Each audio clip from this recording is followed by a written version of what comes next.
For 3 long years, Evelyn had worked diligently for Richard Blake, a man whose name was synonymous with success in the business world, but whose heart seemed as cold as the steel of his skyscrapers. Richard was a man who valued profits over people, and Evelyn, his housekeeper, had learned to navigate his icy demeanor with quiet efficiency.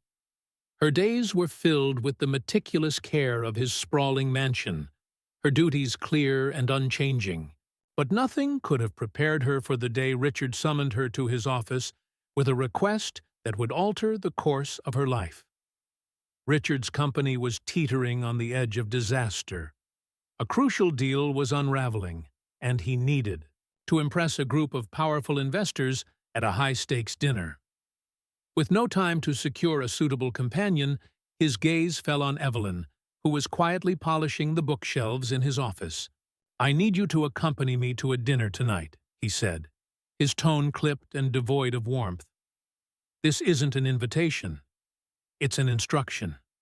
Just go, behave, and keep quiet. I need someone discreet." Evelyn, caught off guard, nodded. Though the request felt more like an order, she sensed an opportunity lurking beneath the surface. Little did she know, this night would be anything but ordinary. When Evelyn arrived at the restaurant, she wore a simple yet elegant black dress.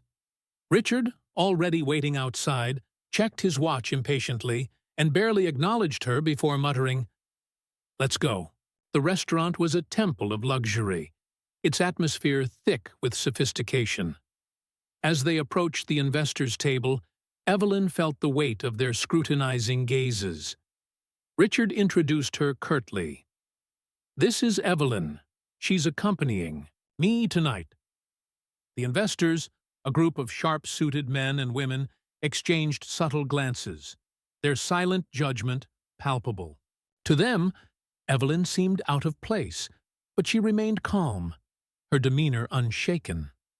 The dinner began with discussions of numbers, expansion plans, and financial forecasts. Evelyn listened intently, but stayed silent, as instructed. However, halfway through the evening, one of the investors, Mr. Lewis, turned to her with a condescending smile. "So, Evelyn, how do you find attending a dinner like this?" he asked, clearly expecting a timid or inconsequential response. Evelyn's heart raced, but something in her refused to shrink back. Instead, she met his gaze and replied, "It's fascinating to see how these discussions unfold, but I believe understanding the people behind the numbers is just as important as the numbers themselves."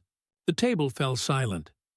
Richard stiffened, glaring at her, while Mr. Lewis leaned back, clearly intrigued. "An interesting perspective," he said, smiling. "Rarely do we hear such thoughts in these settings." Evelyn's calm yet confident demeanor began to draw attention, much to Richard's irritation. He had brought her along to be invisible, and now she was becoming the focus of the evening. When the conversation shifted to corporate social responsibility, Mr. Lewis asked Richard, "Does your company engage in community initiatives?" Richard hesitated, replying vaguely, "We're focused on maximizing shareholder value." But Evelyn spoke up. "I think social initiatives are crucial. They're a way to give back to the community that supports the company's success. It's about more than just profit. It's about creating a lasting impact." The investors exchanged impressed glances, and Mr. Lewis nodded approvingly. "Exactly my thoughts," he said, shooting Richard a pointed look. Richard's irritation boiled over. "It's easy to talk about leadership when you don't carry the weight of the decisions," he snapped at Evelyn. She met his gaze without flinching. "Sometimes, those who aren't in leadership see things more clearly than those who are," she replied. The investors chuckled, and Richard's face hardened. For the rest of the evening, he avoided speaking to her, his frustration evident. When the dinner ended, Richard walked out without waiting for her. Evelyn, however, left with her head held high. She had found her voice, and it had been heard. Back at the mansion, Richard wasted no time calling her into his office. "What were you thinking?" he snapped. "I told you to be discreet, not to steal the spotlight." Evelyn remained calm. "I only answered the questions I was asked, Mr. Blake. I thought you brought me to contribute." Richard scoffed. "You're a housekeeper, Evelyn. You're not paid to have opinions at business dinners. Consider this your last day here. You're fired." The words hit hard, but Evelyn refused to let her dignity falter. She simply nodded, turned, and left the room. That night, she packed her belongings, ready to move on. But the next morning, an unexpected call changed everything. It was Mr. Lewis. "Evelyn, I was impressed by your insight last night. I have a position on my team that I think you'd be perfect for. Are you interested?" Evelyn's shock quickly turned to determination. "Yes," she replied. In the months that followed, Evelyn thrived in her new role.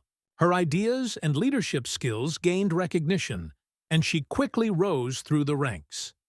Meanwhile, Richard's company continued to struggle.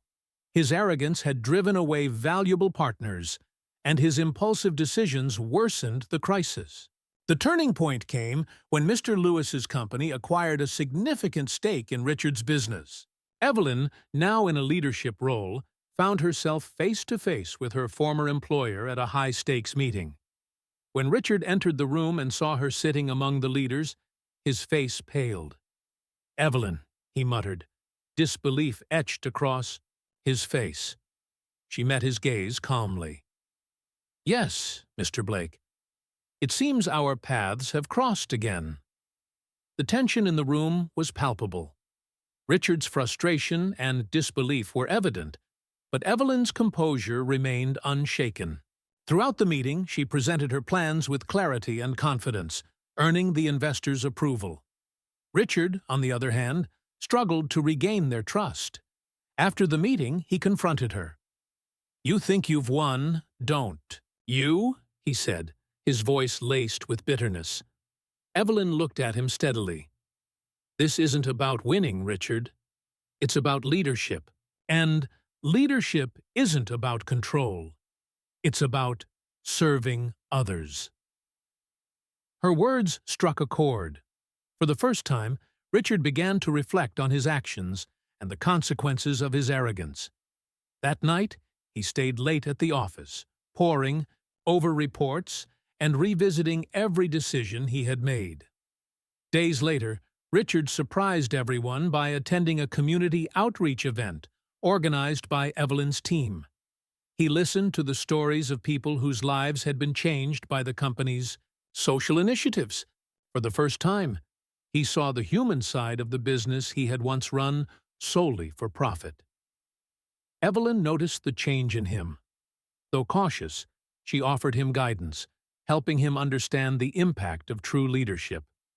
Slowly but surely, Richard began to rebuild not just his company, but himself. And through it all, Evelyn remained a steadfast presence, proving that resilience and compassion could transform even the coldest hearts. Richard's transformation was far from immediate, but it was undeniable. As he delved deeper into the community, outreach initiatives, the cracks in his old worldview widened.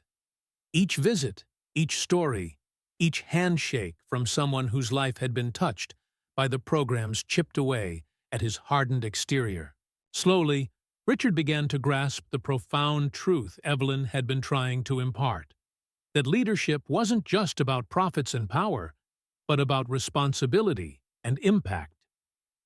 One day, Richard found himself at a youth center his company had recently sponsored under Evelyn's guidance. The center provided mentorship programs, vocational training, and a safe space for at-risk teens. As he walked through the modest building, he saw laughter, focus, and hope on faces that had likely known little of those emotions. It was a stark contrast to the sterile, profit-driven world he had once ruled over. In one corner of the center, Richard met James, a teenager who had been expelled from school for fighting, but had turned his life around through the center's programs. James shared his story with Richard, speaking with a maturity that belied his years. "I used to think no one cared about kids like me," James said, his voice steady. "But this place, it's different. They give us a chance, you know? A real chance." Richard nodded, unable to respond immediately. James's words echoed in his mind long after he left the center. That evening, he called Evelyn. "I need to do more," he said simply.